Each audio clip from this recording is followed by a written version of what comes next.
আরও একটি নতুন ভিডিও নিয়ে আমরা চলে এসেছি। আজকে দেখাবো আমাদের খুব ছোট একটা ট্রিপ, 2 রাত্রি 2 দিনের এই ট্রিপটা। তো চলো আমাদের ভিডিওটা শুরু করা যাক। এই ট্রিপটাতে আমরা টোটাল 11 জন ছিলাম। তো আমাদের রাত 12টার দিকে গাড়ি ছেড়ে দিয়েছিল ক্রুজের উদ্দেশ্যে। কিছুক্ষণ পর আমাদের গাড়িটা রাখে চা খাওয়ার জন্যে। তারপর আবার ভোর 3টের দিকে আমাদেরকে নামিয়ে দেয় এই রিসর্টটিতে। আমরা সবাই ঘুম থেকে উঠে ফ্রেশ হয়ে রেডি হয়ে গেছিলাম। এবার খাওয়া দাওয়া করে আমরা যাব কফি বাগান দেখতে। তো এই যে খাবারটা দেখা যাচ্ছে এটা আমাদের সকালের খাওয়া দাওয়া ছিল। তো এই খাবারটার নাম কি, কে কে জানো সবাই কমেন্ট করে বলো। তারপরে আমরা শেষে কফি বাগানে বসে কফি খেয়ে নিলাম। তো এবার আমরা কফি বাগানে চলে এসেছি। এই যে গাছটা দেখা যাচ্ছে এটা কি গাছ, কে কে জানো বলো। আমরা যেদিকে দেখাচ্ছি শুধু কফি বাগান আর গোলমরিচ গাছই দেখতে পাচ্ছি। অজস্র এখানে কফি বাগান আছে, চারিদিকে শুধু কফি বাগান আর কফি বাগানই আমরা দেখি।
পাহাড়ি এই আঁকাবাঁকা রাস্তা যেতে অপূর্ব লাগছিল, চারিপাশটা কে ঢাকা পড়ে গেছিল যার জন্য আরও অপূর্ব লাগছিল।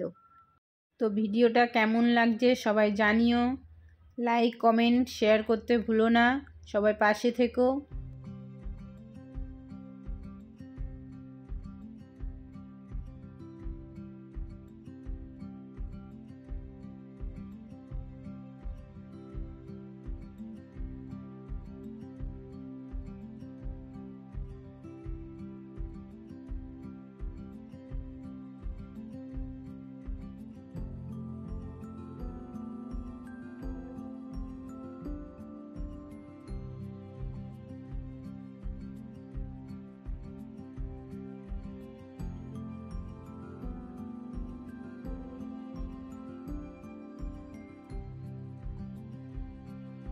এখানের এই দৃশ্যটা অসাধারণ ছিল, যার জন্য আমাদের গাড়িটা কিছুক্ষণের জন্য রাখে।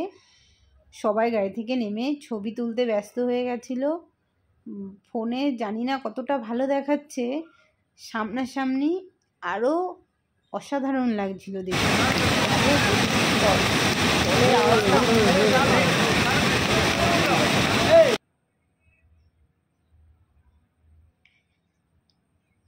কাল রাত থেকে বৃষ্টি হওয়ার জন্য পাহাড় থেকে যে জল পড়ছিল তার আওয়াজটা শুনলে বোঝা যাচ্ছে জলের গতি।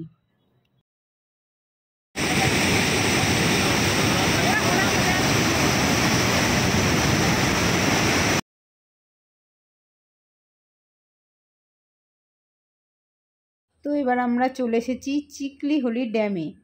এখানে সন্ধ্যার আগে আগে চলে এসেছি, কারণ সন্ধ্যা থেকে এখানে একটা প্রোগ্রাম রয়েছে, সেটিকেও তোমাদেরকে দেখাবো। তো এই ড্যামটা কেমন লাগছে সবাই বলো। দিন বৃষ্টি হওয়ার কারণে এখানেও আমরা রেনকোট পরেই কাটিয়েছি। যেখানে যেখানেই আমরা গেছি সব জায়গাতেই রেনকোট পরেই ছিলাম। সারাদিন আমাদের মোটামুটি রেনকোট খোলা লাগেনি।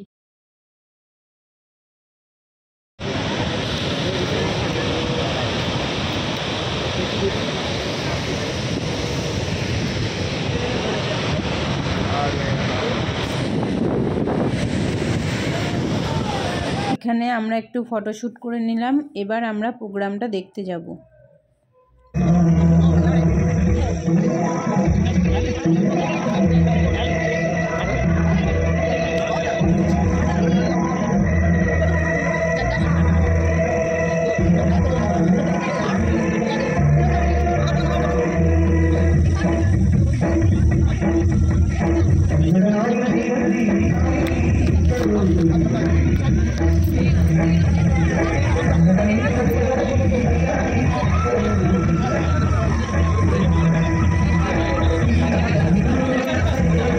দেখে আমরা রুমে চলে আসি। এখানে এসে সবাই মিলে বনফায়ার করে রাত্রে ঘুমিয়ে পড়ি।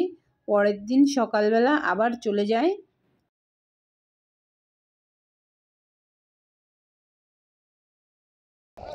দিনও খুব বৃষ্টির কারণে আমরা আবারই সেই একই রেনকোট পরেই ছবি তুলেছি, ভিডিও বানিয়েছি, রিলস বানিয়েছি। এটা হলো রাজা সিট পার্ক। এখানে সবাই একটু রিলস বানাচ্ছিল। রিলসটা কেমন হয়েছে সবাই জানিও।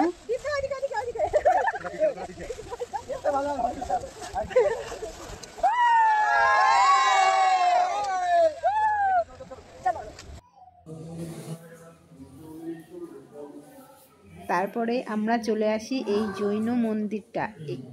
এখানে আমরা সব কিছু দেখে নিচ্ছিলাম, কিন্তু এখানে কথা বলা বারণ ছিল, যার জন্যে সবাই আমরা শান্তিভাবেই দেখে নিচ্ছিলাম। চারপাশটা খুবই সুন্দর দেখতে ছিল।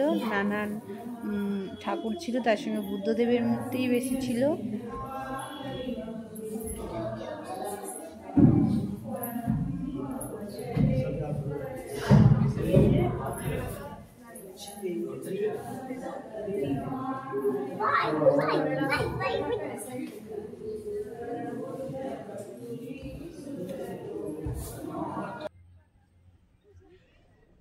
এখান থেকে আমরা চলে আসি আরও একটি পাহাড়ের উপর, যেটি ছিল 700 সিঁড়ি বেয়ে, তার উপরে উঠতে হবে। তো আমরা সবাই উঠেছিলাম। এর উপরে উঠেও খুব সুন্দর লাগছিল উপর থেকে সব কিছু দেখতে। দৃশ্যটি খুবই সুন্দর ছিল।